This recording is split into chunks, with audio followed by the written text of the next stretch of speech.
तो मेरा नाम है लक्ष्मण कुमार वर्मा। बच्चे स्वागत करता हूँ आपका हमारे नए वीडियो में। एंड बच्चे बहुत इंपॉर्टेंट वीडियो है, प्रॉपर्टी ऑफ फ्लूइड लेके आया हूँ आपके लिए। मैं पूरे चैप्टर पढ़ाऊंगा, फिजिक्स का चैप्टर है। इससे पहले मैं काफ़ी चैप्टर आपको पढ़ा चुका हूँ। डिस्क्रिप्शन बॉक्स में लिंक अवेलेबल है, जाकर देख सकते हो। एंड अगर आपने देख लिया तो आपका बच्चे, चाहे आप ऑन डिमांड एग्जाम दे रहे हो चाहे अकेडमिक एग्जाम दे रहे हो, बहुत आपके लिए बेस्ट हो जाएगा। ठीक है ना, तो बहुत बेस्ट रहने वाला है। टाइम वेस्ट नहीं करेंगे, आगे जाते हैं एंड पढ़ाना शुरू करते हैं। ठीक है, चलिए। तो जैसा कि आपको मैं पहले बता चुका हूँ, इंपॉर्टेंट क्वेश्चंस भी रहेंगे, प्रैक्टिस क्वेश्चंस भी रहेंगे। एंड मैं आपको कुछ क्वेश्चन देता हूँ, कुछ एमसीक्यू रहता है, कुछ लॉन्ग आंसर रहता है। अगर ये पूरा पढ़ने के बाद अगर उन क्वेश्चंस के आंसर दे पाते हो आप, मतलब आपको चैप्टर आ गया है, बस प्रैक्टिस करना है। ठीक, चलिए। बाकी चैप्टर का नाम है प्रॉपर्टी ऑफ फ्लूइड। मतलब फ्लूइड होता क्या है? Anything which can flow, anything which can flow is the fluid. तो भाई जो फ्लो करता है उसकी प्रॉपर्टी क्या है? तो फ्लूइड क्या लिक्विड ही होता है? क्या लिक्विड को ही फ्लूइड बोलते हैं? नहीं, गैस की भी एक प्रकार का फ्लूइड है। लेकिन हम सिर्फ यहाँ पे लिक्विड के बारे में पढ़ने वाले हैं। ठीक है, जिसके अंदर 9th क्लास में आर्किमिडीज प्रिंसिपल क्या होता है, 11th क्लास में नया टॉपिक आएगा बर्नौलीज थ्योरम क्या होता है। ठीक है, बर्नौलीज थ्योरम में कैसे प्रेशर क्या होता है। ठीक है, हाई एल्टीट्यूड पे पानी के अंदर जाने पर क्या होता है, प्रेशर बढ़ता है घटता है, मतलब बहुत चीज़ें पढ़ने वाली है। ठीक है ना, तो ये सब वीडियो में होने वाला है। तो पहले हम पढ़ लेते हैं। ठीक है, आई होप आपको समझ में आया होगा फ्लूइड होता क्या है। तो fluid is a any thing which can flow. ठीक है, और फ्रिक्शन भी होता है उसके अंदर। तो जैसे कि फ्रिक्शन, हम हार्ड बॉडी मूव करती है तो एक फ्रिक्शन पैदा होता है, उसको फ्रिक्शन ही बोलते हैं, फ्रिक्शनल फोर्स कहते हैं। बट जब दो लेयर ऑफ फ्लूइड मूव करते हैं आपस में, ठीक है ना, फ्लो करते हैं, तो वहाँ पे अलग फोर्स आता है, उसको विस्कोसिटी कहते हैं। तो हम ये सब पढ़ेंगे। ठीक है ना, तो शुरू कर देते हैं पूरा। तो अब ये आपको बेसिक नॉलेज हो गया होगा कि हम क्या पढ़ने वाले हैं। ठीक है ना, अब हाइड्रोस्टेटिक प्रेशर। हाइड्रो मतलब पानी, स्टैटिक मतलब रुका हुआ पानी, स्टैटिक मतलब रुका हुआ, हाइड्रो मतलब पानी। तो पानी से जो प्रेशर लगता है वो हाइड्रोस्टेटिक प्रेशर। अभी देखो क्या होता है, the effect of force on unit area is called pressure. ठीक है ना, ये थोड़ा समझने वाला है भाई। हर एक लाइन को अपन समझेंगे। ठीक है, हर एक लाइन को अपन समझेंगे। इसने बोला प्रेशर क्या होता है, प्रेशर क्या होता है। ठीक है, यही बोला। अब प्रेशर का मतलब है, उसने बोला फोर्स पर यूनिट एरिया।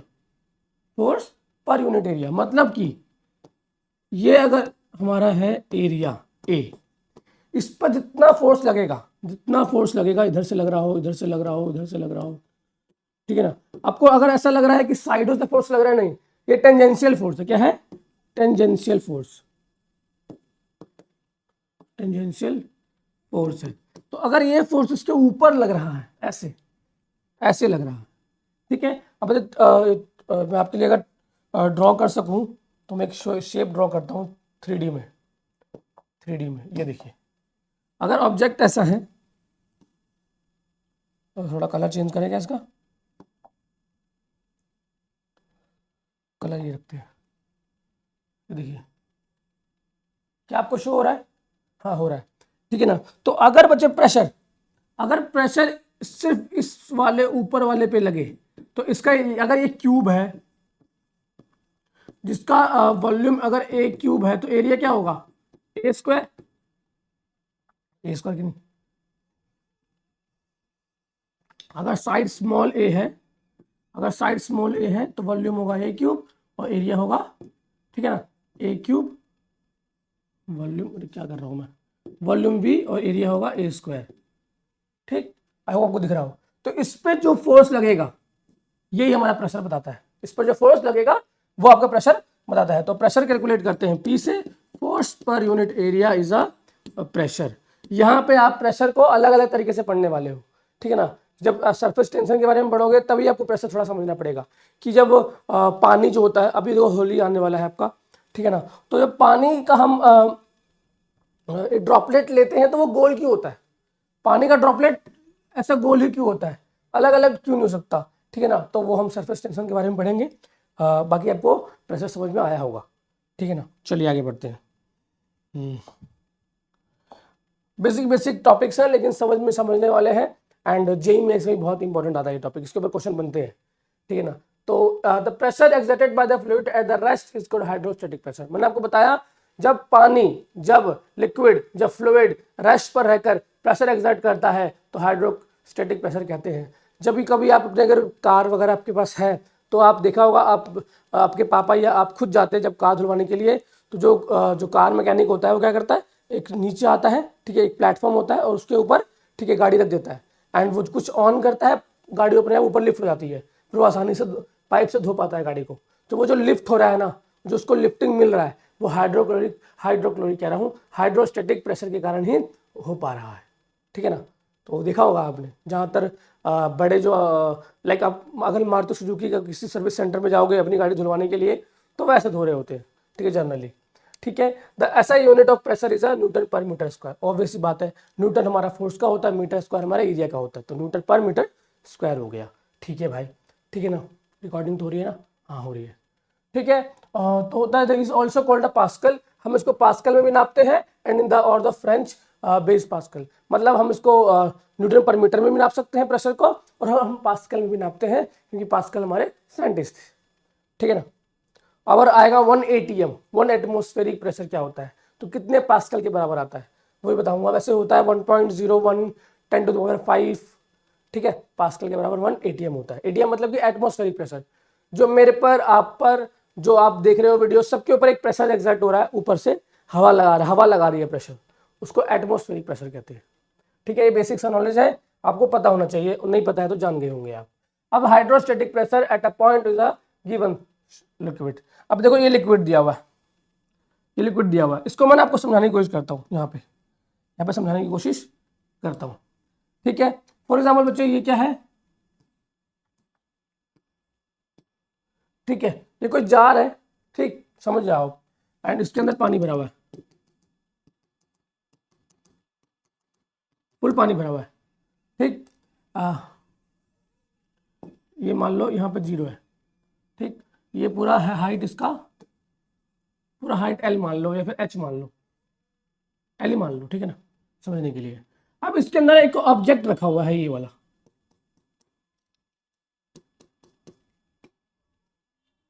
ठीक, दिख रहा है आपको ऑब्जेक्ट, ठीक है। तो इसका जो बॉटम पॉइंट है, इसके हाइट से H डैश पर है, और इसका ऊपर वाला जो है हिस्सा, इसके हाइट से H पर है, ठीक। तो अब इसके यहां पर अब जो प्रेशर होता है, जो प्रेशर जो है वो हाइट पे डिपेंड करता है। कहां पे डिपेंड करता है, प्रेशर हमारा हाइट पर डिपेंड करता है, ठीक है बच्चे। बस जितना हाइट रहेगा पानी के अंदर, लिक्विड के अंदर, उतना ही उसके ऊपर प्रेशर एग्जर्ट हो रहा होगा। मतलब कि अगर मान लो बच्चे, अगर ये कुछ हमारा सिस्टम है एंड यहाँ तक पानी भरा हुआ है, तो इस पॉइंट पर सेम हाइट पर सेम प्रेशर होता है हमेशा। ऑब्जेक्ट कैसा भी बना लो, तुम कैसा भी बना दो, ऐसा बना दो, ऐसा बना दो, ठीक है ना। अगर दोनों की हाइट सेम है तो यहाँ पे प्रेशर जो लग रहा होगा, ठीक है, यहाँ से बात कर रहा हूँ, H, अगर ये H सेम है तो हमेशा क्या होगा बच्चे, आपका प्रेशर भी सेम होगा। बस यहीं पर समझाया गया है। अंग्रेजी में तुमको कभी कभी कंफ्यूज कर देते हैं, तो इस एग्जाम्पल से आप समझ सकते हो कि सेम हाइट पर, वो सेम लिक्विड के सेम हाइट पर, फ्लूइड के सेम हाइट पर प्रेशर जो एग्जर्ट होता है वो इक्वल होता है, और वो रो जी एच के बराबर होता है, रो जी एच के बराबर। रो हमारा उस लिक्विड का डेंसिटी, जी हमारा ग्रेविटी, और एच हमारा हाइट, ठीक है। बाकी हम आगे पढ़ेंगे इसके बारे में। चलिए, बेसिक नॉलेज मिल गया होगा आपको। तो यही यहाँ पे लिखा हुआ है कि ऊपर P2 प्रेशर लग रहा है, नीचे P1 प्रेशर लग रहा है, यहाँ पे H हाइट है। तो pressure does not depend on the shape of a vessel. मैंने बताया आपको, चाहे यू शेप वेसल ले लो, वी शेप वेसल ले लो, सिलिंड्रिकल वेसल ले लो, चाहे आप कोई भी वेसल ले लो, मतलब कि बर्तन ले लो, प्रेशर उसके ऊपर डिपेंड नहीं करेगा। प्रेशर क्या डिपेंड, किस पर डिपेंड करेगा, H पर। देखो G कांस्टेंट है 9.8 मीटर पर सेकंड स्क्वायर, रो भी कांस्टेंट है। रो क्या है, density of the liquid, liquid की डेंसिटी। अगर मान लो मैं पानी ही लेता हूं तो पानी की डेंसिटी आज भी वही है और 1 साल बाद भी वही है, मतलब चेंज नहीं होने वाला। नेवरदलेस अगर मैं उसके अंदर कुछ और ना डाल दूं, अगर मैं चीनी ना घोल दूं, नमक ना घोल दूं, तो उसकी बात अलग है। लेकिन मैं सिर्फ लिक्विड की बात करूं, सिर्फ पानी की बात करूं, तो उसका डेंसिटी हमेशा सेम रहने वाला है। तो डेंसिटी कांस्टेंट आ गया, ठीक है, कंडीशन के साथ, ठीक है। अगर हम उसके अंदर कुछ मिक्स ना करें तो, और हमारा हाइट भी कांस्टेंट है, ऑब्वियस सी बात है। तो चेंज, सॉरी, जी हमारा कांस्टेंट है, तो एच चेंज हो रहा है, ऊपर नीचे हो रहा है, ठीक है। तो सिर्फ और सिर्फ प्रेशर जो है एच पर डिपेंड करता है लिक्विड के अंदर, यही समझाना चाह रहा हूं मैं आपको, ठीक। अब आ रहा है atmospheric pressure. The pressure exerted by the atmosphere is called atmospheric pressure. देखो यार, कभी कभी ना डेफिनेशन मैं आपको नहीं बता रहा होता हूँ, तो आपको लगता है सर डेफिनेशन क्यों नहीं बताते, डेफिनेशन तो जरूरी है। भाई आप 11 या फिर 12th क्लास में हो, तो आप 12th क्लास का दे रहे हो, चाहे ऑन डिमांड एग्जाम दे रहे हो, चाहे आप एकेडमिक एग्जाम दे रहे हो, जो वीडियो आप देख रहे हो। तो बच्चे अगर आप, ये आपको क्या लगता है इतना बेसिक आपसे क्वेश्चन पूछा जाएगा कि एटमॉस्फेरिक प्रेशर डिफाइन करो, डिफाइन द एटमॉस्फेरिक प्रेशर, ऐसा क्वेश्चन नहीं आता है, ठीक है ना, ऐसा क्वेश्चन नहीं आता है। और ठीक है, तो इसलिए मैं नहीं बता रहा होता हूँ आप, ये वैसे जनरली मैं बोल रहा होता हूँ, ऐसे मैं लिख के नहीं बताता, लेकिन मैं बोल रहा होता हूँ, आप चाहे तो नोट डाउन कर सकते हैं, ठीक है ना। तो एटमॉस्फेरिक प्रेशर क्या होता है, the pressure exerted by the atmosphere is called the atmospheric pressure. ठीक है गर्ल्स एंड बॉयज, अब आगे हम देख लेते हैं इन इक्विलिब्रियम। अगर इक्विलिब्रियम में है तो इक्विलिब्रियम क्या होता है कि सब बराबर रहेगा, सब इक्वल रहेगा, सब बेस्ट कंडीशन में रहने वाला है। Atmospheric pressure equal to the pressure exerted by the mercury column.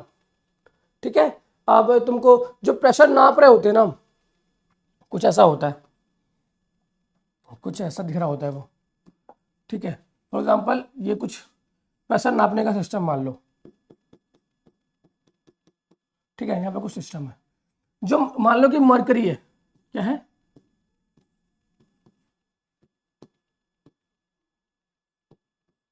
ठीक है बच्चे, ये क्या है मरकरी। अगर मरकरी इक्विलिब्रियम कंडीशन में है, मतलब कि इस लिक्विड के अंदर मान लो ये पूरा मरकरी से भरा हुआ है, ठीक है, जैसे कि और हमने इसको देखा कि बिल्कुल इक्विलिब्रियम कंडीशन, ना ही ऊपर जा रहा है ना ही नीचे जा रहा है, तो इस कंडीशन में क्या कहेंगे कि ये कंडीशन इक्विलिब्रियम कंडीशन है, ठीक है, बेस्ट कंडीशन में है, इक्वल कंडीशन में कह सकते हैं। इक्विलिब्रियम आपका चैप्टर है, शायद 12th क्लास में पूरा चैप्टर आएगा, ठीक है, और केमिस्ट्री का थोड़ा इक्विलिब्रियम पूरा चैप्टर आएगा और केमिस्ट्री का थोड़ा पार्ट है, तो ज़्यादा समझेंगे वहाँ पे कि हमारा स्पॉन्टेनिटी क्या होता है, बहुत चीज़ें उसके अंदर आ जाती है, ठीक है। बस अब इतना समझो इक्विलिब्रियम कंडीशन होता क्या है, ठीक है। मैं इक्विलिब्रियम का एग्जांपल बताता हूँ, ठीक है। ये बच्चे हमने एक बॉटल लिया है, ठीक है, पानी का, यहाँ तक भरा हुआ है, ठीक, यहाँ तक भरा हुआ है पानी से, पानी ही है, ठीक है, इसके अंदर पानी ही भरा हुआ है। एंड अपन क्या करते हैं, इसको ना यहाँ से होल करते हैं, थोड़ा बड़ा हो गया, ठीक है, यहाँ से इसको ऐसे कर देते हैं, ठीक, और यहाँ से ये ऐसे गया, ऐसे गया, एंड इसके अंदर और भरा हुआ है लिक्विड, ठीक, और इसको थोड़ा इरेज करते हैं, ठीक है बच्चे।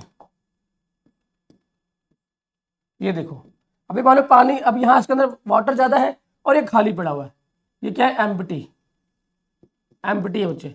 तो होने क्या वाला है, हमेशा water high concentration to low concentration की ओर मूव करता है बाय प्रेशर, क्योंकि अगर इस हाइट पर, इस हाइट यहाँ से एच है, इस एच हाइट पर यहाँ पे कुछ रोजी एच लग रहा होगा, ठीक है ना, रोजी एच मतलब प्रेशर लग रहा होगा, सिंपल सी बात है, प्रेशर लग रहा होगा, तो ये नीचे की ओर प्रेशर आएगा, तो पानी यहाँ से फ्लो करेगा, पानी यहाँ से फ्लो करेगा, एंड यहाँ पे आके तब तक इकट्ठा हो जाएगा जब तक कि यहाँ का प्रेशर और यहाँ का प्रेशर इक्वल ना हो जाए, तब तक कि यहाँ का प्रेशर और यहाँ का प्रेशर इक्वल ना हो जाए, तब तक ये पानी फ्लो करता रहेगा, सब बोलेंगे। और जब वो आ जाएगा उस कंडीशन में, तो हम बोलेंगे कि ये इक्विलिब्रियम कंडीशन में है। चलिए, एंड बच्चे अगर आपको लग रहा है ना कि थोड़ा वीडियो मैं ज़्यादा इलेबोरेट कर रहा हूँ, तो आपको एडवाइस दे रहा हूँ 1.5x पे देख लो, 1.5x पे देख लो, तो आपको ज़्यादा समझ में आएगा और टाइम भी बचेगा आपका। चलिए, तो आगे बढ़ जाते हैं। यहाँ पे ये लिखा हुआ है कि एटमॉस्फेरिक प्रेशर को कैलकुलेट कैसे करते हैं और किसके बराबर होता है, तो आपको लर्न नहीं करना होता है बेसिकली। वैसे 1 पॉइंट देखो ये होता है, कहाँ गया, देखो देखो आप खुद से कैलकुलेट भी कर सकते हो। देखो क्या लिखा है, 1 पीटी पीएटीएम रो जी एच के बराबर होता है, रो जी एच के बराबर होता है, और जनरली 1.01 10⁵ पास्कल के बराबर आता है, 10⁵ होता है बच्चे को, ठीक है। तो अगर हम कैलकुलेट करना चाहें, अगर आपको एग्जाम में मान लो कि अच्छे से रिप्रेजेंट करना है, तो कैसे आप करोगे, तो मान लीजिए हम यहाँ आ जाते हैं, ठीक, एंड अपन निकालते हैं एटीएम प्रेशर, एटीएम प्रेशर, हम एटीएम प्रेशर कैलकुलेट करते हैं, ठीक। तो कैसे आएगा भाई, तो मैंने जल्दी बताया प्रेशर की एग्जाम रो जी एच होता है, ठीक है ना, रो जी एच होता है, ठीक। अभी रो की डेंसिटी क्या है, अब रो डेंसिटी क्या होता है वो आप कैलकुलेट करेंगे, दिया हो जनरली आपको दिया होगा ये हमेशा गिवन होगा, ये हमेशा गिवन रहेगा अगर पानी का कैलकुलेट कर रहे हो, ठीक है ना, जो भी है, ठीक है। एच आपका हाइट दिया होगा, ठीक है, जो भी आपकी हाइट है, एंड 9.8 दिया होगा, 9.8 मीटर पर सेकेंड स्क्वायर, एंड जो भी रो दिया हुआ है, एच दिया हुआ है और ये दिया, उसको मैं मल्टीप्लाई करोगे, जो कि आपके क्वेश्चन में गिवन होगा, ठीक है ना। आपके कंडीशन में अगर वाट हवा का पूछ रखा है तो हवा के कंडीशन में आप रो दिया होगा, एच बोला होगा, एच हाइट 1 मीटर है, तो अगर एच हाइट 1 मीटर है और ये हमारा 1 मीटर है तो 9.8 ही आ जाएगा। बट ऐसा क्वेश्चन में होगा, जो भी होगा पूछ दिया होगा, एंड मल्टीप्लाई करोगे एंड ये आपका आंसर आ जाएगा।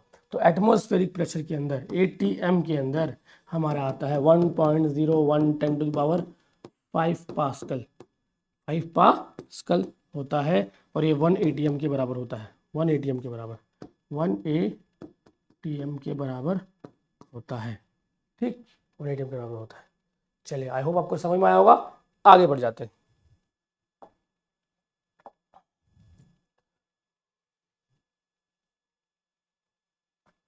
अब बच्चे बोयंसी, बोयंसी क्या होती है? तो भाई बोयंसी आप हमने 9th क्लास में पढ़ा था, अगर आपको थोड़ा बहुत 9th क्लास का याद है तो। बोयंसी क्या होता है भाई कि जो अपवर्ड फोर्स, जो ऊपर की ओर फोर्स लगाता है। कभी आपने देखा होगा ना, कुछ आपने बर्तन वगैरह, बाल्टी वगैरह, बाल्टी पानी वगैरह, पानी अगर बाल्टी से भरा हुआ है और बर्तन डुबोते हो, तो वो क्या है, पानी आपको आपको ताकत लगाना पड़ता है, आपको फोर्स लगाना पड़ रहा होता है, क्योंकि पानी बर्तन को ऊपर धक्का दे रही है, पानी बर्तन को ऊपर की ओर धक्का देती है, वो चाहती है कि ऊपर जाए वो, ठीक है ना। तो जब पानी द्वारा या फिर लिक्विड द्वारा या फ्लूइड द्वारा लगाया गया अपवर्ड फोर्स, ठीक है, पानी द्वारा, फ्लूइड द्वारा, लिक्विड द्वारा लगाया गया अपवर्ड फोर्स हमारा क्या होता है, बुओयंसी, ठीक है। अब डेफिनेशन देख लेते हैं। यह लिखा है, the upward force which act on a object when submerged in a fluid is called known as a buoyant force, ठीक है। इसको देख लेते हैं। मान लो बच्चे ये आपको दिख रहा होगा ना, हाँ, ठीक, तो ये ऑब्जेक्ट है, तो ये ऑब्जेक्ट को ना, ये पानी जो है ऊपर की ओर धक्का दे रही होगी, ऊपर, ऊपर जा भाई, तो ऊपर जा, ठीक है। तो जो लिक्विड जो है या फ्लूइड जो है ऊपर की ओर फोर्स लगाती है, उसको बुओयंट फोर्स कहते हैं, बुओयंसी कहते हैं उसको। अभी आर्किमिडीज प्रिंसिपल, अभी आर्किमिडीज प्रिंसिपल क्या होता है भाई, बहुत ही इक्वल है, बहुत ज़्यादा आसान है। देखो यार, क्या होता है आर्किमिडीज प्रिंसिपल में, 9th, देखो बच्चे आर्किमिडीज प्रिंसिपल में होता क्या है, बड़ा आसान टॉपिक है, 9th क्लास में था ये, ठीक है ना, कि जितना अगर पानी अगर बाल्टी पूरी भरी हुई है, एग्जाम्पल समझना आप, ठीक है ना, पानी पूरी बाल्टी से भरी हुई है, और मैं अपना आधा हाथ उसमें डुबोता हूँ, ऐसे करके मैं आधा हाथ अपना डुबोता हूँ, तो थोड़ा पानी बाहर आ जाता है, थोड़ा पानी बाहर आ जाता है, और मेरा हाथ वहाँ पे फिट हो जाता है, ठीक है ना, फिर पानी का लेवल वही रहता है, ठीक है ना। तो फिर आप हाथ निकालते हो तो पानी का लेवल कम जाता है, और जो पानी बाहर गया वो थोड़ा वापस आने वाला है।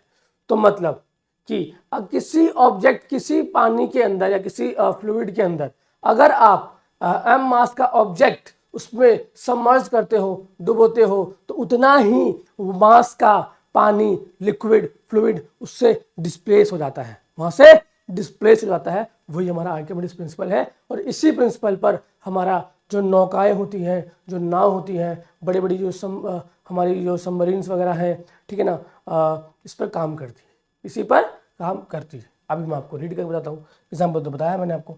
It's said that one object is submerged partially या फुल्ली, अगर कोई ऑब्जेक्ट पार्शियली या फुल्ली सबमर्ज्ड है फ्लूइड के अंदर, the magnitude of the buoyant force on it's always equal to the weight of the fluid displaced by the object. मतलब कि जो बुओयंट फोर्स है, जो बुओयंट फोर्स है वो क्या रहेगा, इक्वल रहेगा, किसके बराबर, कि जितना उसका फ्लूइड डिस्प्लेस हुआ है, ठीक, बस वही है। चलिए, बुओयंट फोर्स याद रखना ऊपर की ओर लग रहा होता है, और mg हमारा नीचे की ओर लग रहा होता है। अभी फ्लोटिंग ऑब्जेक्ट के बारे में पता करते हैं कि क्या होता है भाई, कि ऐसा ऑब्जेक्ट जो फ्लूइड के अंदर फ्लोट कर रहा हो, क्या कर रहा हो, फ्लोट कर रहा हो मतलब तैर रहा हो, वो होता है। चलिए, one of the force due to the gravitational force which pulled it downward, मतलब कि फ्लोटिंग ऑब्जेक्ट क्या होता है, एक ऐसा फोर्स जिसको ऑब्जेक्ट आधा डूबा हुआ है, आधा तैर रहा है, आधा डूबा हुआ है, आधा तैर रहा है, तो एक फोर्स नीचे की ओर भी लग रहा है ना। इसके अंदर देखो, यहाँ पे दो फोर्स लग रहा है, यहाँ पे दो फोर्स लग रहा है, एक लग रहा होगा mg, यहाँ पे mg लग रहा होगा, और एक लग रहा होगा बुओयंट फोर्स, बुओयंट फोर्स लग रहा होगा जो कि पानी लगा रहा होगा। और यहाँ पे मान लो ये ऑब्जेक्ट हिल ही नहीं रहा है, ये ऑब्जेक्ट यहीं पे, इसका मतलब क्या है कि जो बुओयंट फोर्स है वो mg के बराबर आ गया, बुओयंट फोर्स mg के बराबर आ गया है, तो ऑब्जेक्ट हिल नहीं रहा है। अगर ये ज्यादा रहेगा तो नीचे जाएगा, अगर वो ज्यादा रहेगा तो वो ऊपर जाएगा, है ना, ऐसे हो रहा होता है। चलिए, however the displaced water exert buoyant force which act upward, ठीक है, buoyant force upward ऊपर लगता है, these force balance each other और equilibrium state, the object is then said to be floating on water, मतलब कि पानी, मतलब कि फ्लूइड, ठीक है। कि भाई फ्लोटिंग का मतलब क्या है, कि कोई ऑब्जेक्ट अगर फ्लोट कर रहा है इसका मतलब क्या है कि बोयंसी फोर्स, मैंने अभी यहाँ पे बताया था आपको, बोयंसी फोर्स जो ऊपर लग रहा है और जो mg नीचे लग रहा है, दोनों ही फोर्स बराबर हो गए, इक्वल हो गए, तो वो ऑब्जेक्ट जो है सेम उसी कंडीशन में हो जाएगा, ठीक है, तो उसको क्या कहते हैं, फ्लोटिंग ऑब्जेक्ट। पास्कल लॉ आ गया, इंपॉर्टेंट है, ठीक है, देख लेते हैं। which state that when pressure is applied at any part of enclosed liquid, it transmitted undimensionally to every point of the liquid as well as the wall of the container, मतलब कि अगर कोई कंटेनर है, अगर कोई container है, ठीक है, जिसके अंदर हमने प्रेशर, वो एनक्लोज है, एनी पार्ट इनक्लोज लिक्विड, ठीक है ना, undiminished to every point of the liquid. देखो बच्चे, पास्कल लॉ का मतलब क्या होता है, अपन हम एग्जांपल समझेंगे, ज़्यादा समझ में आएगा। पास्कल लॉ का मतलब एग्जांपल समझते हैं। ये क्या है, मान लीजिए बच्चे ये हमारा लिक्विड से भरा हुआ है, ठीक है, ऑब्जेक्ट है, कोई लिक्विड है इसके अंदर,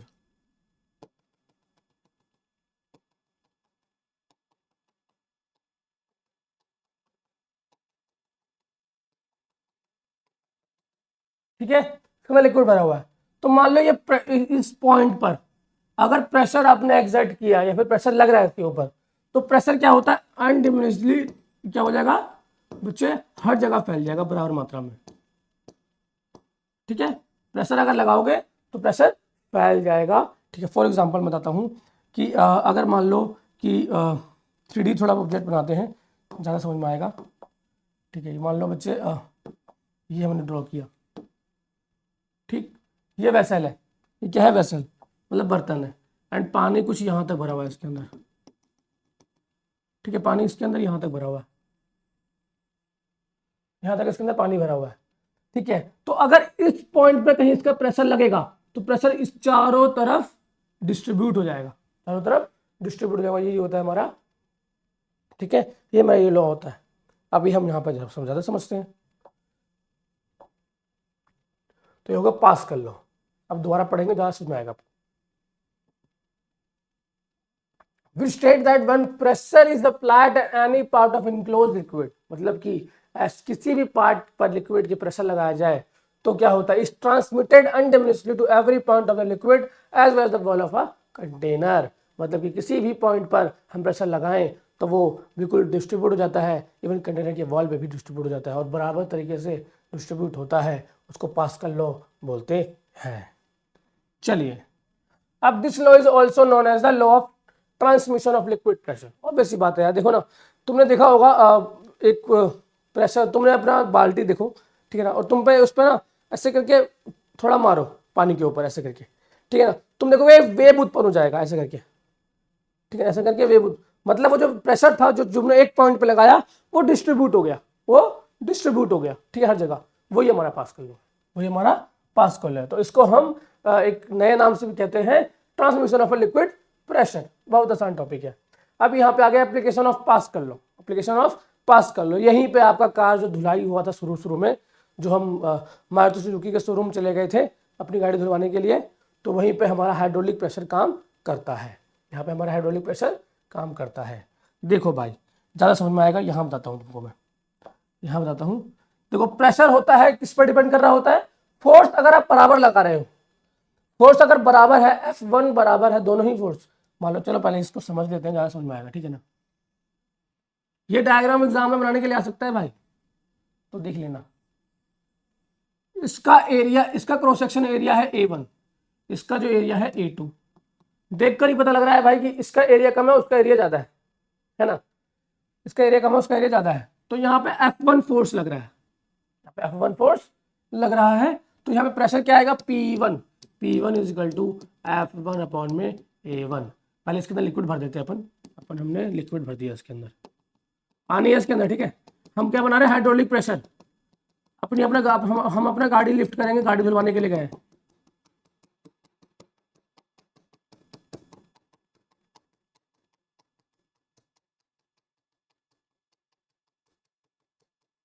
ठीक है बच्चे। और यहाँ पे क्या लगा है, पिस्टन, यहाँ लगा है पिस्टन, और ये प्लेटफॉर्म है जिसके ऊपर हमारी कार खड़ी होगी। थोड़ी ड्राइंग मेरी खराब है तो आप समझ जाना, ठीक है ना। मान लीजिए हमारी गाड़ी वहाँ खड़ी है, अभी बिल्कुल इक्विलिब्रियम कंडीशन में है तो बिल्कुल स्टेडी है। अब यहाँ पे F1 फोर्स लगाना शुरू हुआ, F1 फोर्स, यहाँ भी पिस्टन होगा ना, पिस्टन यहाँ भी है, ठीक है, तो फोर्स लगेगा पानी के ऊपर। तो F1 फोर्स जैसे ही लगेगा तो एरिया A1 पे लग रहा है, ठीक है ना। एरिया कम होने के कारण प्रेशर P1 ज्यादा आएगा, है ना, क्योंकि P1 जो है इनवर्सली प्रोपोर्शनल किसके है, A1 के। तो A1 जितना कम रहेगा ये जितना ही ज्यादा रहेगा, है ना।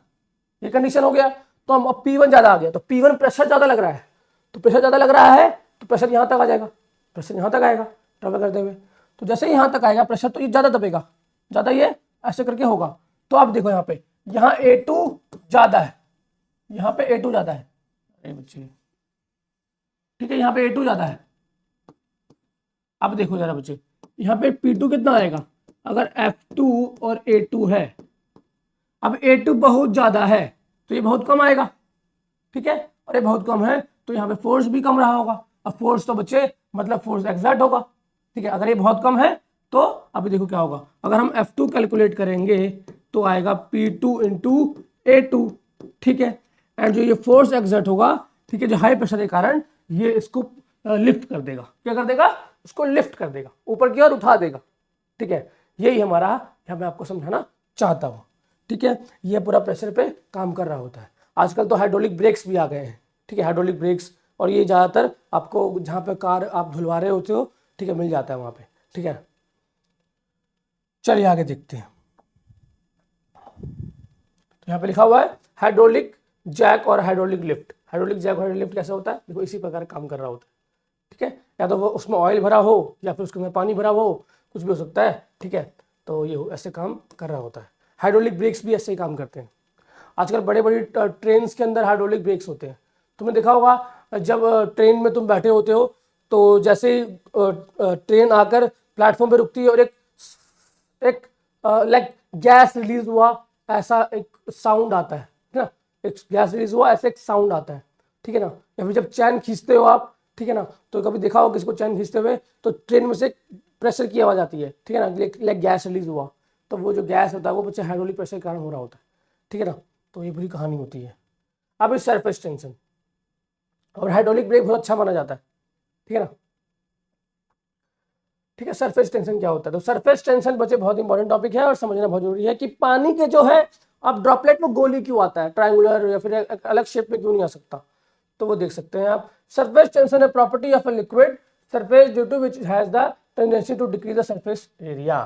मतलब सरफेस टेंशन एक ऐसा फिनोमेना है कि ये ट्राई करता है कि मैक्स एरिया कम से कम आए, एरिया कम से कम आए। अब देखो पानी का ड्रॉपलेट में गिराऊंगा, पानी का ड्रॉपलेट गोल हो जाएगा, गोल हो जाएगा। अब देखो तुम, जो एरिया आएगा ड्रॉपलेट के कारण वो एरिया कम होगा एज कम्पेयर टू अगर वो फैल जाता है तो, ठीक है ना।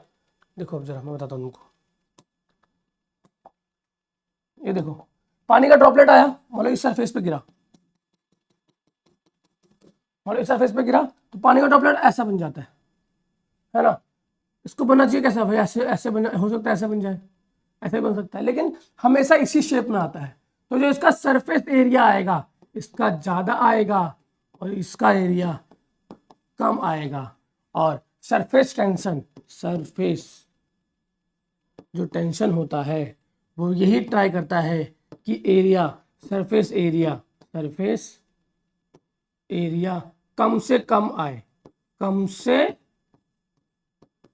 कम आए, ठीक, कम से कम आए, ये वही कोशिश करता है, तो इसलिए गोल ड्रॉपलेट बन जाता है। चलिए आगे देखते हैं। अब यहाँ लिखा हुआ है फोर्स पर यूनिट, हाँ ठीक है।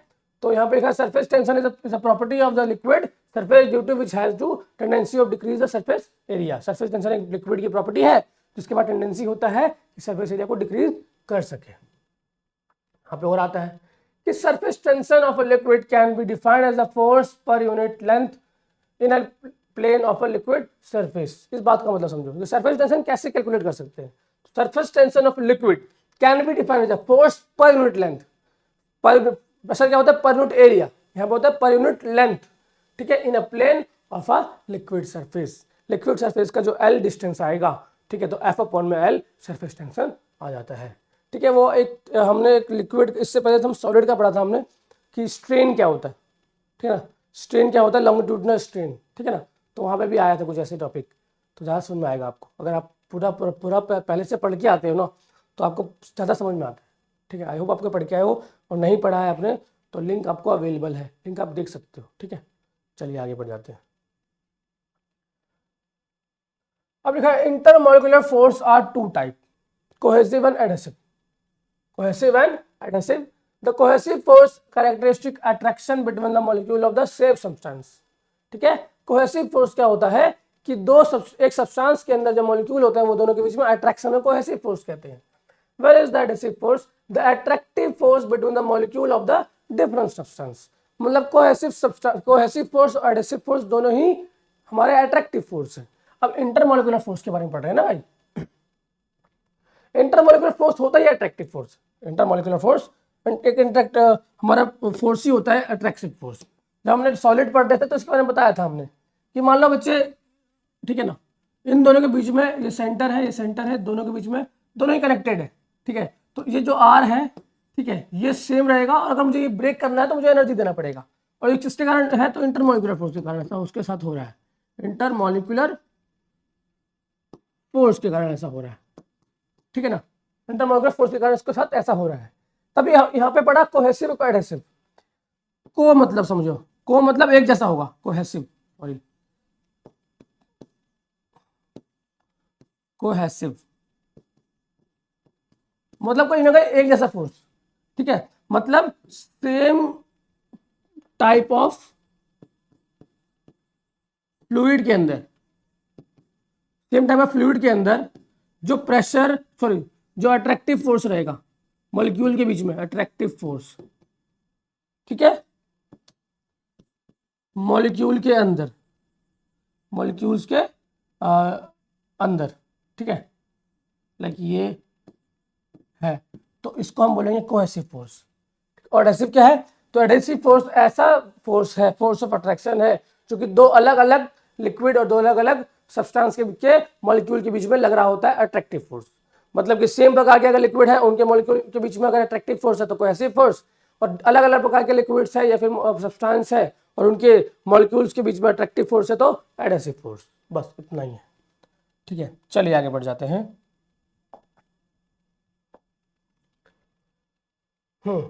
अब है भाई सरफेस एनर्जी। क्या बच्चे, सरफेस एनर्जी होता क्या है, तो surface tension is equal to surface energy per unit area, ठीक है। तो सरफेस टेंशन है surface energy per unit area के बराबर होता है। बच्चे ये चैप्टर ना थोड़ा कंफ्यूजिंग होता है, ठीक है ना, थोड़ा चैप्टर कंफ्यूजिंग होता है, ज़्यादातर समझ में नहीं आ रहा होता बच्चों को, ठीक है। तो कोई दिक्कत नहीं है, मैं आपको ट्राई कर रहा हूँ कि आपको बेसिक से बेसिक तरीके से बताऊँ कि समझ में आए आपको। तो आप ज़्यादा ध्यान दोगे ना ज़्यादा समझ में आएगा आपको, ऐसी बात नहीं है, लेकिन आपको ध्यान देना पड़ेगा, ठीक है ना। तो सरफेस एनर्जी होता क्या है, तो सरफेस टेंशन के इक्वल होता है उसके, लेकिन मतलब surface tension is equal to the surface energy per unit area. मतलब कि सरफेस एनर्जी, अब देखो जरा, ठीक है ना, मान लो कि मैं लिख देता हूँ यहाँ पे फॉर्मूला की तरह कि सरफेस टेंशन है, सरफेस अगर टेंशन है तो क्या होता है, surface energy per unit area, area के बराबर होता है, ठीक। चलिए आगे बढ़ जाते हैं।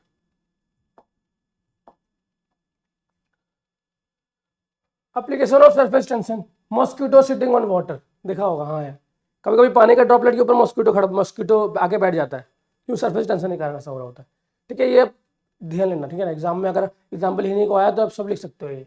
दूसरा क्या है, excessive pressure on the concave side of the spherical surface, ठीक है, ज़्यादा कनकेव साइड के बीच में ज़्यादा प्रेशर होता है। स्पेरिकल ड्रॉपलेट्स मैंने बताया था आपको एग्जाम्पल में, जो ड्रॉपलेट्स होते हैं वो स्पेरिकल होता है, मतलब वो सरफेस टेंशन का ऐसा हो रहा है। एयर बबल इन वाटर, ठीक है ना, कभी आप देखना पानी के अंदर आप ना हवा मार के देखो पाइप से, तो जो बबल बनेंगे हवा के पानी के अंदर वो भी गोल होता है, वो भी गोलाकार होता है, मतलब कि सरफेस टेंशन के कारण ऐसा हो रहा है। Soap bubble in floating air, आप हवा बचपन में आपने शैम्पू और पानी मिलाकर जब उसको आपने फूंक मार के जब फुलाया होगा तो वो ट्रायंगुलर शेप या फिर रेक्टेंगुलर शेप में नहीं आ रहा होता है, वो गोल सा शेप में आ रहा होता है। वो ऐसा इसलिए हो रहा होता है सरफेस टेंशन के कारण ही, क्योंकि मिनिमम सरफेस चाहता है वो, कोई भी फ्लूइड चाहता है कि मेरे पास मिनिमम सरफेस एरिया रहे, ठीक है ना। तो ये सरफेस टेंशन के कारण ऐसा हो रहा होता है। तो भाई बेसिक क्या एग्जांपल है, पानी के अंदर बबल उठ रहे हैं वो गोल होगा, पानी का ड्रॉपलेट गोल होगा, और जो हवा में हमने वो हवा में जो बबल्स आते हैं वो भी गोल होते हैं, सोप के बबल उसे ही गोल। तो आगे हमारा एप्लीकेशन, दो तीन एप्लीकेशन याद रहेगा तो आसानी से लिख पाओगे आप, ठीक। अब डिटर्जेंट एंड सरफेस टेंशन, ठीक है, और wax duck floating on water, ये सब एग्जांपल्स हैं, ठीक है। अब एंगल ऑफ कांटेक्ट, अब आ गया एंगल ऑफ कांटेक्ट। कि एंगल ऑफ कांटेक्ट होता क्या है, तो बस सिंपल है, जब पानी का ड्रॉपलेट या फिर पानी या फिर लिक्विड किसी वेसल के अंदर रखा हुआ है तो उसका जो एंगल है सॉलिड के साथ कितना बन रहा है, अगर टेंजेंट उसको खींचा जाए तो, ठीक है ना। तो मैं पढ़ के समझाता हूँ, बाकी आपको मैं एग्जाम्पल के साथ बताऊंगा कैसे क्या होता है। It is an angle that the tangential plane to the liquid surface make the tangential plane to the wall of the container to the point of contact as a measure from within the liquid known as the angle of contact। Hope आपको समझ में नहीं आया होगा, लेकिन मैं आपको बताता हूँ, समझ में आ जाएगा आपको, ठीक है। चलिए हम यहाँ पे आते हैं एंड ये देखिए, मान लीजिए मुझे ये वेसल है आपका पानी का, ठीक है, पानी का आपका वेसल है एंड पानी इसके अंदर ऐसे भरा हुआ है, हो सकता है ना पानी ऐसे भरा हुआ हो, ठीक है। तो जो ये एंगल आएगा, अगर मैं यहाँ पर टेंजेंट ड्रॉ करूँ तो मैं इसको पूरा क्लियर करता हूँ एंड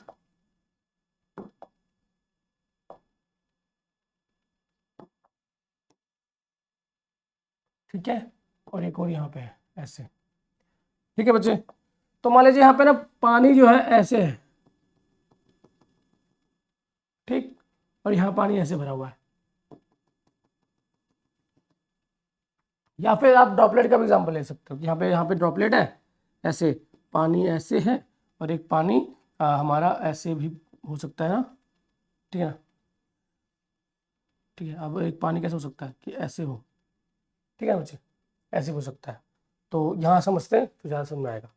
तो मान लो ये सॉलिड है, ये सॉलिड पार्ट है ना, सॉलिड, तो इसका टेंजेंट खींचे ऐसे करके, है ना, क्योंकि कर्व एरिया है, तो जो एंगल आएगा कर्व के साथ, अगर ठीक है, वही हमारा क्या है, angle of contact. Angle of contact हमारा यही है। अब यहाँ पे देखो आप, एंगल जो है यहाँ कम एंगल थीटा है और यहाँ पे थीटा ज़्यादा है, यहाँ पे थीटा ज़्यादा है, वहाँ पे थीटा कम है। तो बस एंगल ऑफ कॉन्टैक्ट यही बता रहा होता है कि कब सरफेस पानी से गीला हो जाएगा और कब गीला नहीं होगा।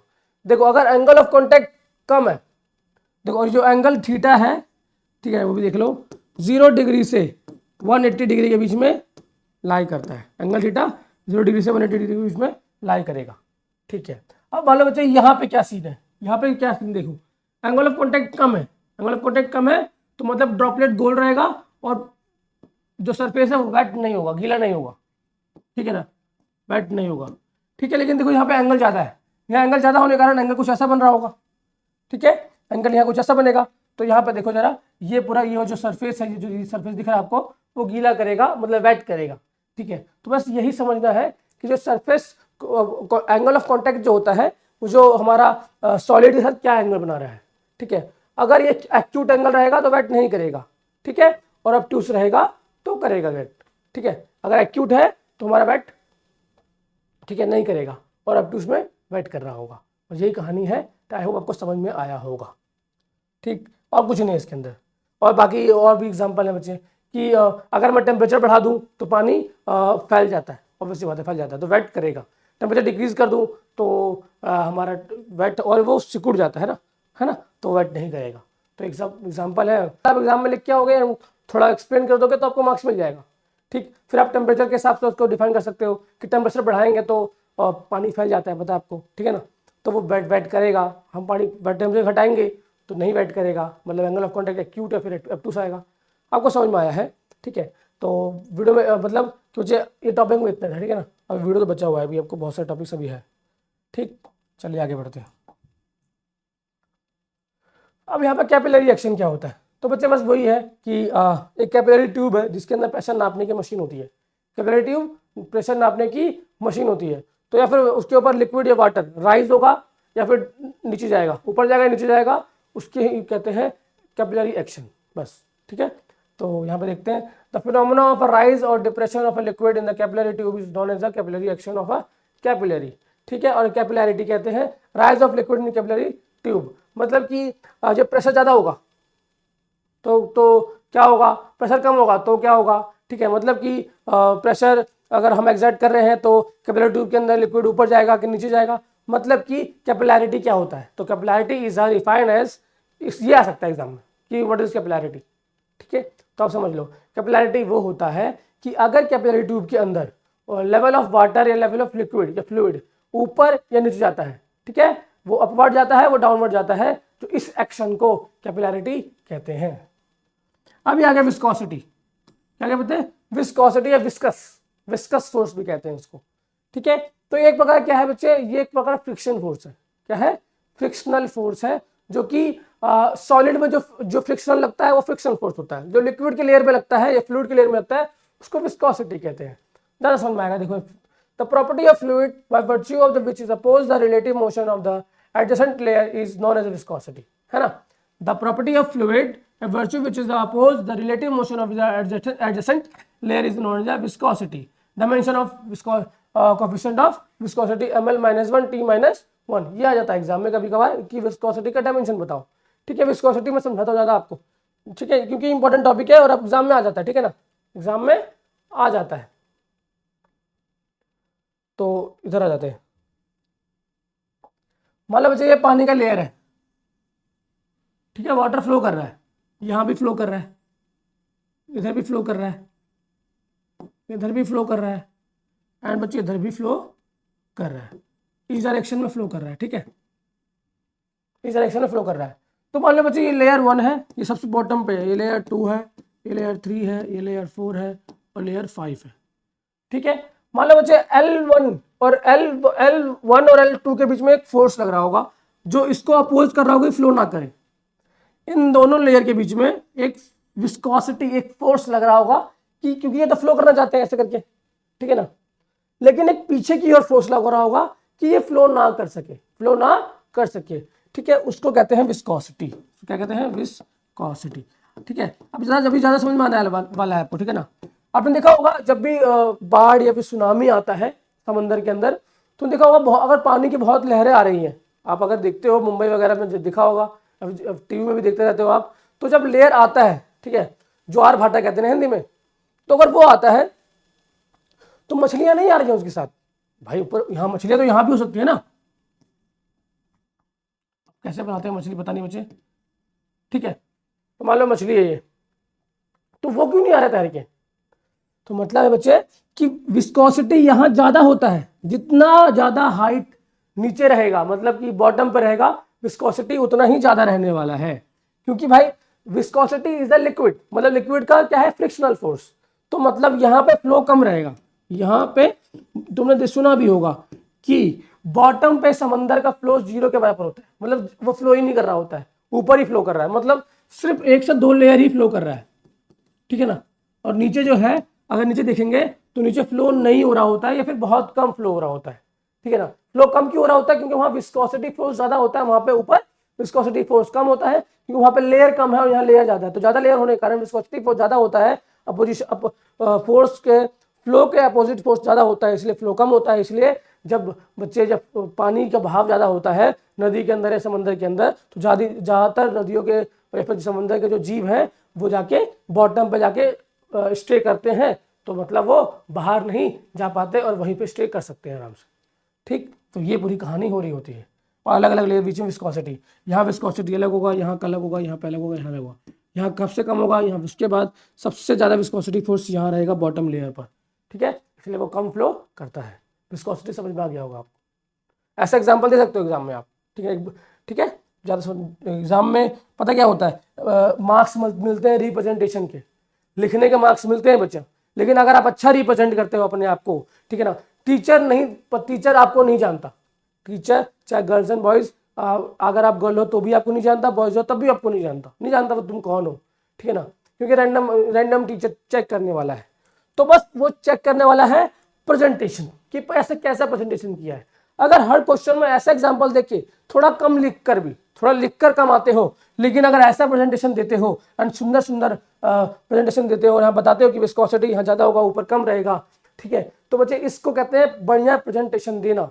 बढ़िया प्रेजेंटेशन देने से बच्चे मार्क्स इंक्रीज हो जाते हैं, क्योंकि टीचर को फिर हैक्टिक नहीं रहता ना। टीचर भाई अच्छा देख जाएगा, अच्छा इसको राउंड में देख के समझ जाएगा कोई भी कि यहाँ विस्कोसिटी ज़्यादा आएगा, ऊपर कम रहेगा, ऊपर फ्लो ज़्यादा रहेगा, नीचे कम रहेगा, विस्कोसिटी फ्रिक्शन ज़्यादा होने के कारण यहाँ फ्लो कम रहेगा। तो ये सब अगर आप अच्छा रिप्रेजेंट करते हो तो एग्जाम में अच्छे मार्क्स मिलते हैं। ठीक, चलिए आगे बढ़ते हैं।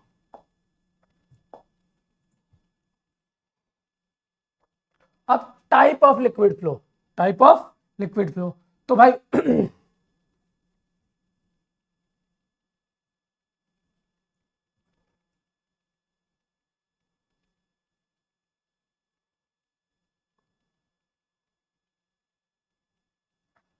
तो बच्चे आप पढ़ेंगे टाइप ऑफ लिक्विड फ्लो। तो भाई सबसे पहले स्ट्रीमलाइन फ्लो क्या होता है, तो समझ में आ रहा होगा स्ट्रीमलाइन फ्लो नाम से ही, ठीक है ना।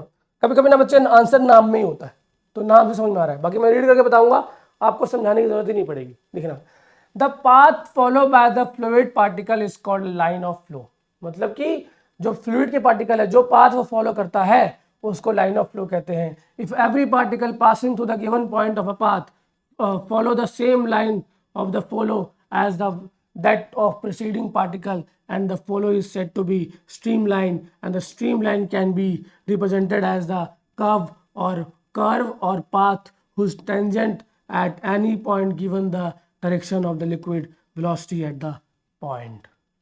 पता नहीं अंग्रेजी में क्या लिख दिया, समझ में नहीं आया। मतलब स्ट्रीम लाइन फ्लो वो फ्लो होता है, ठीक है, कि जब भी कोई पॉइंट, ठीक है, मान लो बच्चे ये पानी का है, ये पानी फ्लो कर रहा है, ठीक है, ये पानी का एक ही लेयर हम एग्जांपल लेते हैं, तो मान लो ये यहाँ पे पॉइंट है और यहाँ पे पॉइंट है, ठीक है, ये यहाँ से मूव करके, ठीक है, यहाँ से मूव करके ये यहाँ पहुँच चुका है, ठीक है ना। तो बच्चे अगर ये वाला पॉइंट है, अगर इसी के पाथ को फॉलो करता है, यहाँ से जाते हुए यहाँ से जाते हुए इसी, ठीक है ना, मतलब सक्सेसिव जो हमारा पॉइंट है, पानी का पार्टिकल है, वो प्रेसीडिंग वाला जो पार्टिकल है सेम पाथ फॉलो करता है, सेम पाथ फॉलो करता है, तो उसको कहते हैं स्ट्रीमलाइन फ्लो। क्या कहते हैं? स्ट्रीमलाइन फ्लो, ये line of flow, streamline flow कहते हैं, ठीक है, कहते हैं लाइन ऑफ फ्लो।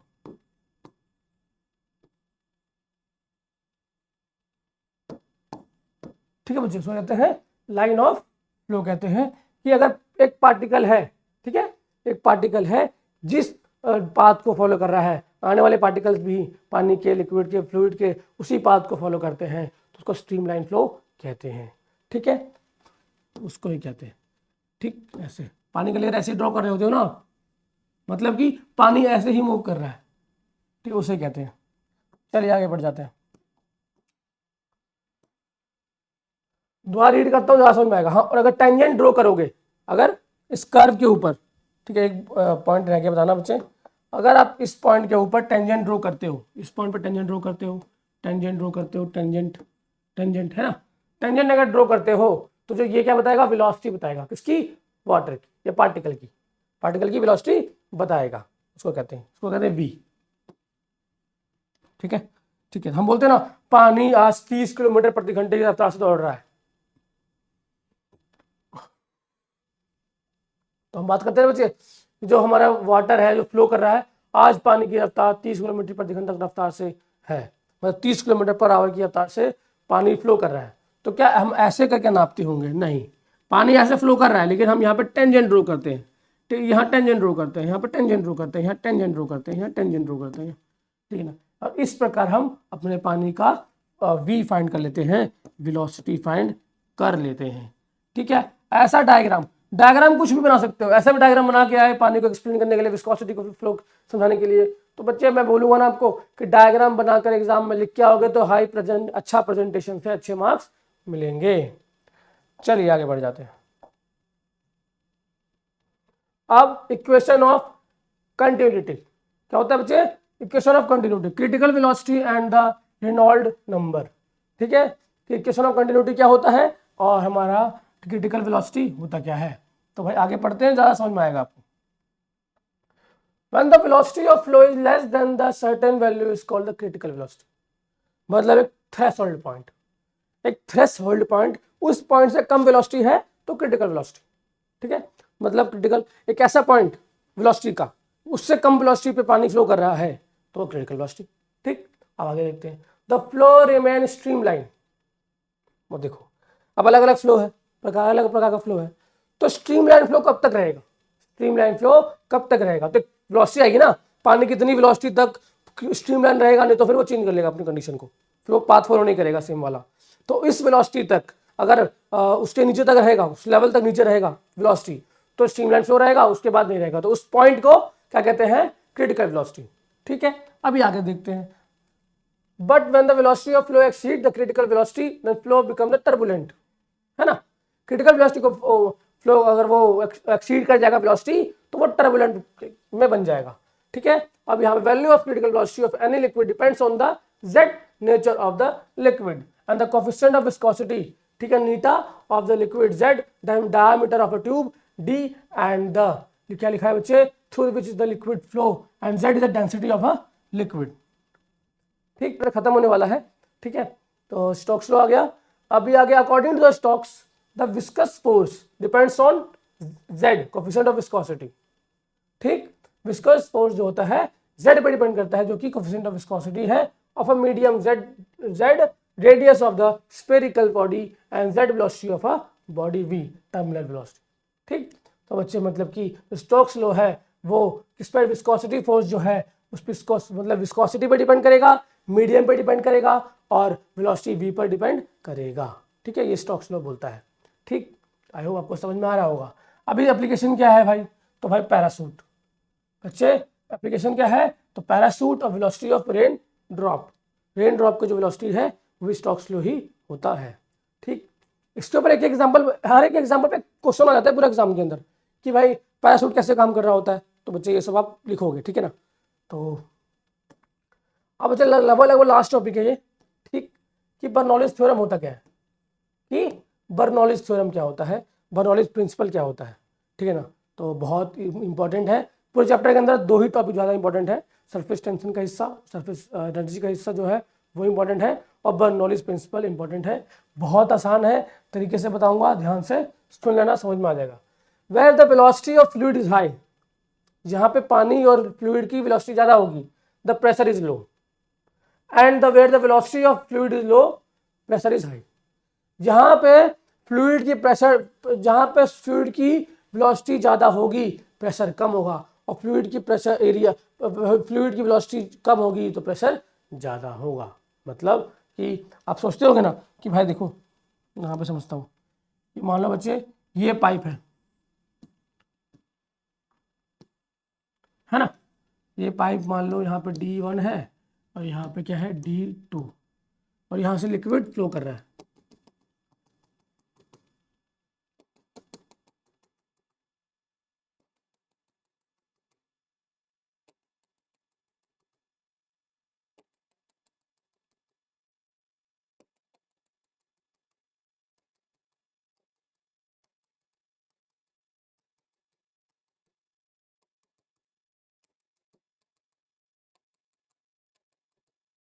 ठीक है बच्चे, ये मान लो कि है, ठीक है, यहाँ से पानी फ्लो कर रहा है, ठीक, यहाँ से पानी फ्लो कर रहा है, तो यहाँ पे कुछ बच्चे देखोगे तुम, यहाँ पे स्पीड ज़्यादा रहेगा, यहाँ पे वेलोसिटी ज़्यादा रहेगी, क्योंकि बच्चे क्योंकि एरिया कम है, डी कम है, और यहाँ वेलोसिटी थोड़ा कम रहेगा, ठीक है, यहाँ पे वेलोसिटी कम रहेगा, तो अगर यहाँ वेलोसिटी ज़्यादा है तो प्रेशर कम रहेगा, ठीक है, और यहाँ वेलोसिटी कम है तो प्रेशर ज़्यादा रहेगा, ठीक। अब आगे देख लें,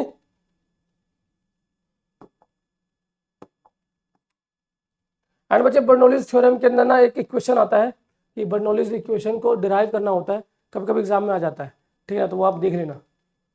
एनर्जी ऑफ फ्लोइंग लिक्विड, अभी क्या लिखा हुआ है कि बर्नौलीज इक्वेशन क्या है, द फ्लूइड इज इनकम्प्रेसिबल, पानी को कंप्रेस नहीं कर सकते, ठीक है, फ्लूइड को कंप्रेस नहीं कर सकते, that if the it density does not change when it passes from a one wide, ठीक है, ट्यूब टू नैरो ट्यूब, ठीक है, और सेकंड क्या है, the fluid is non viscous और effect of viscosity is not taken into the account. मतलब कि जब हम इक्वेशन ड्रॉ करेंगे तो पहला कि फ्लूइड जो है नॉन कंप्रेसिबल होना चाहिए, फ्लूइड कंप्रेस नहीं हो सकता, पहला पॉइंट ये था, लिख लो। दूसरा क्या है, डेंसिटी चेंज नहीं होगी, डेंसिटी चेंज नहीं होगी जब ये पतले ट्यूब से मोटे ट्यूब में फ्लो करता है। तीसरा पॉइंट क्या है, the fluid is non viscous और effect of viscosity is not taken. मतलब जो फ्लूइड है नॉट विस्कस है, मतलब कोई भी फ्रिक्शनल फोर्स उसके बीच में नहीं है, ठीक है। तो मतलब कोई फ्रिक्शन फोर्स नहीं है, मतलब विस्कोसिटी उसके मतलब जीरो है, नेग्लेक्ट कर रहे हैं हम, ठीक है, बर्नौलीज इक्वेशन को ना निकालते समय। अब motion of fluid is streamline, और जो मोशन है फ्लूइड का वो स्ट्रीमलाइन है, टर्बुलेंट नहीं है।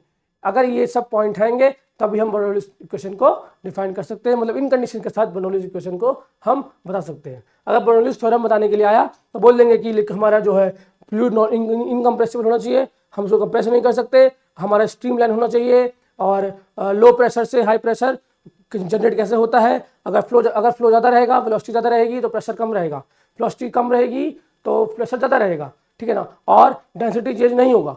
ये सब पॉइंट है, ठीक। अब एप्लीकेशन ऑफ बर्नौलीज थ्योरम, क्या क्या एप्लीकेशन है देखो बच्चे, फ्लो मीटर या वेंटूरीमीटर, एटोमेटाइजर, स्प्रे गन, ठीक है, बंसन बर्नर और कार्बोरेटर, ठीक है। ये सब क्या है बच्चे, ये सब एग्जांपल्स हैं, एंड आपको इसके बारे में सब कुछ पता होना चाहिए। मैंने आपको मैक्सिमम चीज़ें बता दी हैं, बर्नौलीज कैसे काम कर रहा होता है, ठीक है। एंड यहाँ पर अगर कुछ क्वेश्चंस होंगे, हाँ बच्चे यहाँ पे कुछ क्वेश्चंस हैं, ठीक, देख सकते हो पहले, अगर आप इनका एग्जाम आंसर दे पा रहे हो।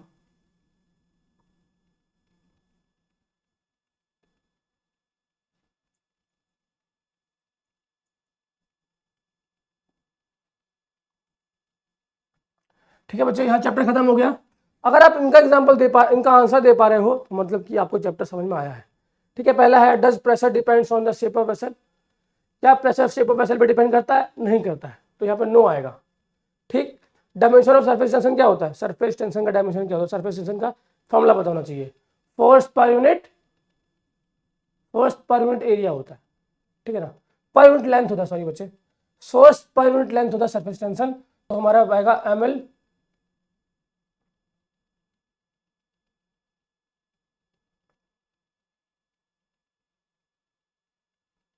ठीक है बच्चे।